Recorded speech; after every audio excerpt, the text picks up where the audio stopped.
What's up, everybody? Welcome back to Taste Like Music. Jason and Joe here. Nine Inch Nails week. If you missed it, spoiler, but Joe's favorite Nine Inch Nails song is Closer, the famously explicit track that was heavily edited on the radio. Still a pretty big song. Had the very cool video too with the deleted scenes, which always made you wonder what exactly was missing. And yeah, we were of an age when that came out where we were old enough to maybe be aware that that song existed, but not really maybe old enough to like fully take it in a way that didn't feel like it was like imposing itself upon us. uh, so that's what we're going to talk about today. It's kind of like songs that shocked us as kids, our virgin ears. And so I'm especially interested in the comments of songs that people kind of felt this way about from this era. If you're close to our age, I know a lot of our audience skews older, but if you're around our age, uh, born in the mid 80s, let us know what songs kind of shocked you. And if you're not that age, let us know what was considered shocking in your day. I definitely got some stuff. I gotta say, I feel like my parents they weren't super strict about what I listened to, and in fact, a lot of stuff is funny when I hear it, and I'm like, man, I can't believe this was slipping by. There's a lot of stuff in classic rock, like really sexually explicit stuff that I was allowed to listen to. Like some Kiss stuff is just ridiculous. Uh, some Steven Tyler lyrics, like Big 10 Inch Record and stuff, just like they didn't really seem to have much issue, but swear words were more serious. Especially F bombs and things like that. So yeah, there was definitely some stuff that I had to kind of dance around, and I didn't try to sneak too much. I was pretty good kid, so I was obeying and not listening to the things that I wasn't supposed to. I didn't listen to that much before I turned like 14. It was mostly like classic rock and not even like it was like 80s stuff. So it was pretty mild, other than the occasional Prince song that I probably didn't understand yet. So I didn't have too much, but you're in the car with your mom driving around, listen to 105.9 The X, the alternative station. There's some stuff on there. You probably want to change the channel. Closer being the chief example of a song that's just like, how did they play this on me? It got all the way up to number 41 on the Billboard Hot 100, so it was kind of everywhere. It was not appropriate for public consumption. All right, so I'll run through a couple here on my list. I've got "You Ought to Know." She Go Down on You in a Theater. What year was that? I forget. That was 90, 95. 95, so 11. I got Wrong Way by Sublime. And he's 12 years old. Tomorrow she'll be a whore. That's got a couple lines in it that are like, whoa. This one, because this wasn't that big of a hit. It might have been a single, but it wasn't the big hit off the record. But a lot of my friends were super into this record. I kind of was too. But the song Kitty by Presidents of the United States of America, where he just says, fuck you, Kitty. I'll want to spend the night like 100 times in a row. That was one. Um, I have a specific memory of watching the Woodstock 1994 like documentary film, video, concert film, and the Violent Femmes in that when he says dance motherfucker dance and screams it and the place goes crazy, and then he sings it a bunch more throughout the track. I remember that being muted and fast forward through.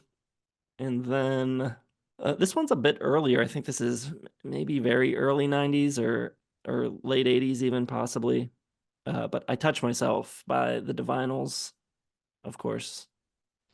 And I don't think I may not have even heard that until I was a little bit older, but what you got? Did I steal all of yours? Because I feel like I took some big ones.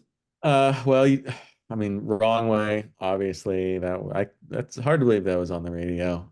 You Ought to Know was one because that was the first tape I ever bought with my own money, not the Alanis Morissette album, but the 1995 Grammy nominees. I think I mentioned that before. Uh, it had, well, I mean, it's Murder is really great songs. You Ought to Know, Gangsta's Paradise, Kiss from a Rose. That was like the first time I remember like watching anything and being like, damn, these are some tight songs. I got to get this on tape.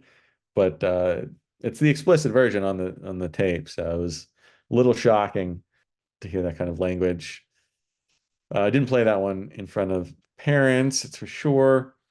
I thought "Bitch" by Meredith Brooks. I can't remember like a song like in the title, just dropping a little swear word. It's not the worst swear word in the world, but they were like playing that at like Sears and stuff, and I was like, it's a little much for Sears.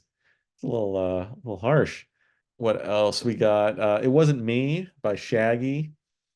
It doesn't say anything explicit, but it is just incredibly obvious what they're talking about, banging on the bathroom floor. Just a bad example for one thing. Anything by Eminem when it came out, I had Napster at the time, so I was downloading stuff illegally, of course.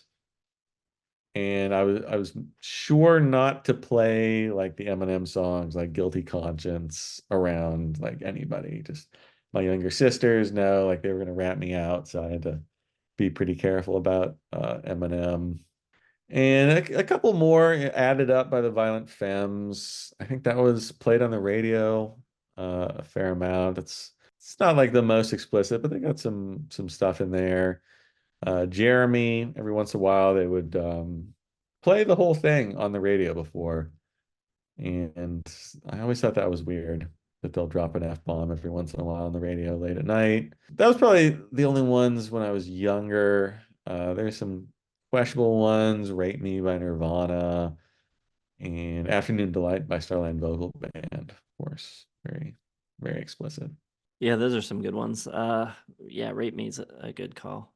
I don't think at that age I really understood like why you would say that. Mhm. I didn't really understand poetry, I guess. There's a lot more like around 15, like I feel like 1999, as soon as Eminem kind of came into the fold, like it was just like whatever. And you had like all the girl pop stars, like things that were like so obvious that I mean you'd have to be dumb not to know what like Genie in a Bottle, like Rub Me the Right Way, and like all the Britney stuff was about, and Liquid Dreams by O-Town, like right around the turn of the millennium, the new millennium, things just went straight to hell on the pop charts. I think Liquid Dreams was my worst song of the year that year, I believe. So it is a terrible song. Yeah. All right. Yeah. Like I said, interested to hear what songs you felt, were forbidden fruit when you were growing up. Drop those in the comments. Let us know if you had any experiences with the songs we mentioned.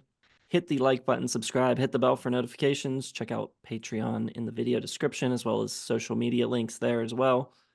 Thanks for watching. We'll see you in the next one.